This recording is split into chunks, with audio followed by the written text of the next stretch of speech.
Hey guys, the Best Master 151 here, and today I'm talking about how to fish a buzzbait. Everything you guys need to know about buzzbait fishing. In my giveaway, I asked you guys to go ahead and comment below something you'd like to see a video on, and the most asked video was how to fish a buzzbait. So I'm just showing you guys everything you need to know, the setup, the line, the colors, everything about buzzbait fishing. So the first thing I want to talk about is the setup, the rod, the reel, the line. Very, very important for buzzbait fishing especially. As you guys know, a buzzbait has a big propel on it, depending on the size buzzbait. This one's pretty big. I forget what size this buzzbait is, but it's got a big propel on there, and it catches a lot of wind. When you throw it, it kind of pulls back on it just because that just catches a lot of wind. It doesn't make your bait go as far. If you have the right rod, it will. So my setup for buzzbait fishing is going to be a Powell diesel rod. It's a 7'2", medium heavy with an extra fast action tip. That extra fast action tip allows me to chuck that thing out there. That bait loads up and casts it a lot farther. It doesn't matter how big the blade is.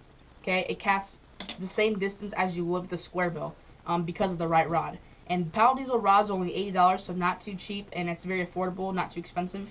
The reel I have is the Lew's Speed Spool Laser Pro, and it's a 7:1 gear ratio reel. You want to have a fast gear ratio reel. Like I said, I have a 7:1. If you like a higher one, go ahead and get a higher one, just depending on who you are. And the line, you always want to have mono for a topwater bait because mono floats and topwater floats. They both match up. You always want to have mono, floating line for topwater because it allows it to have that action it needs to have. If you use fluorocarbon for a topwater bait, it's going to kind of want to sink it, and it won't have as much action as it would with mono. Right now, I just have a spook on here because I'm going fishing Tuesday. But that's set up like to have for buzzbait fishing. Super, super important.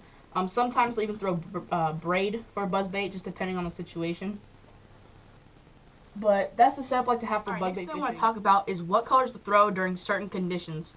I'll usually throw a white buzzbait year-round, just like this one. Before the shad spawn, during the shad spawn, and after the shad spawn. But mostly just year-round, I'll throw a white buzzbait. It just works all the time. It's natural. It looks like a shad. The colors look like a shad. You can actually throw a sexy shad color during year-round or during the shad spawn. But I like to just use white, just a simple color. Have right there. Next color to throw is a black buzzbait during an overcast day when it's cloudy out. So this is a War Eagle buzzbait. It's just solid black.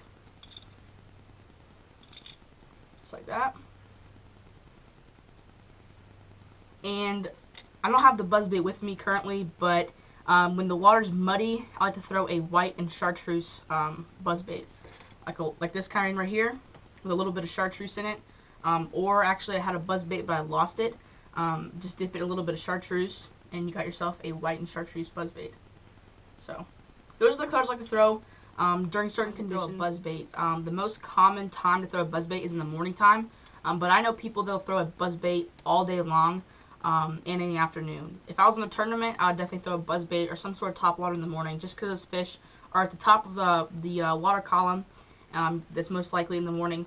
In the afternoon, they kind of get a little deeper if it's hot, depending on the situation. And if I wasn't in a tournament and it's kind of the evening, kind of 5, 6 o'clock, it starts getting a little bit darker, I'll throw a buzzbait or some sort of topwater because those fish start to move up again for feeding. So most common time to throw it is in the morning, in the afternoon, but like I said, I know some people that throw it all day long and catch a lot of fish, so that's just the most common time to throw a buzzbait. Alright, now the last thing I want to talk about is two things, and this is probably the most important thing you need to know while buzzbait fishing, is how to fish the buzzbait.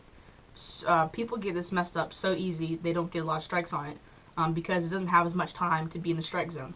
When you're throwing a buzzbait, you kind of want to start reeling before it hits the water. Reason being is when you throw it out, and when you're switching hands, the buzzbait starts to sink, and then you have to reel it in. You have to keep your rod tip up for it actually to get on plane on top of the water. So if you cast it out and you already start reeling, it's already on top of the water and it's already on plane, and it has a lot more time to be in the strike zone as if you would let it sink, which you're not supposed to do. So you need to start reeling before it hits the water so it's already going. Okay, that's one thing people get so messed up on, and they can't catch any fish just because it's not in the strike zone. Because usually it hits the water, boom, you get the bite. Or hits the water, you start reeling for 2 seconds, boom, you get the bite. So that's usually when you're going to get the bite. Like I said, that's why you need to start reeling, and that's why you need to have a high gear ratio reel while buzzbait fishing. Last thing I want to talk about, buzzbait fishing. or any top water really, a frog, it being a frog buzzbait, spinner bait, anything like that, you need to have a trailer hook. This right here is a trailer hook. There's an extra hook on it. There's like a little rubber part, and you stick it through the main hook. So if that fish comes up and misses that buzzbait, it'll get that trailer hook, and you'll catch so many more fish with that trailer hook right there. These are, they're not very expensive. For like a 5-pack, it could be $2. Not very expensive, but it's super, super important to have a trailer hook on a buzzbait. You will catch so many more fish, and you won't miss a lot of fish either. And if you catch a fish, if you get on the main hook, if he comes off, he might actually get on this hook. I've had that happen before. It comes off, but he catches that trailer hook. I've had that happen. It was crazy, but it saved me a lot of fish. So need to have a trailer hook on buzzbaits, spinner baits, frogs, anything like that. You need to have a trailer hook. It is just a must-have. Whether it be like a red one, a black one, anything. You just need to have a trailer hook. So guys, that is everything I want to talk about today about buzzbait fishing. If you like this video, go ahead and give it a thumbs up. Follow me on my Instagram at the Bassmaster1231. Add me on Snapchat at BassFishing1231. And I made a Periscope, so you guys can go ahead and add me on there at the Bassmaster1231. Do little quick updates and stuff like that. And on Tuesday, I'm going to be fishing, so I'm making a vlog tomorrow. It's going to be Monday. So I'll make a vlog tomorrow and Tuesday. I'll combine them in one video. So if you guys want to see vlogs, again, go ahead and like this video. If you guys want to see the vlog, comment below any questions you guys have, and we'll see you guys next time.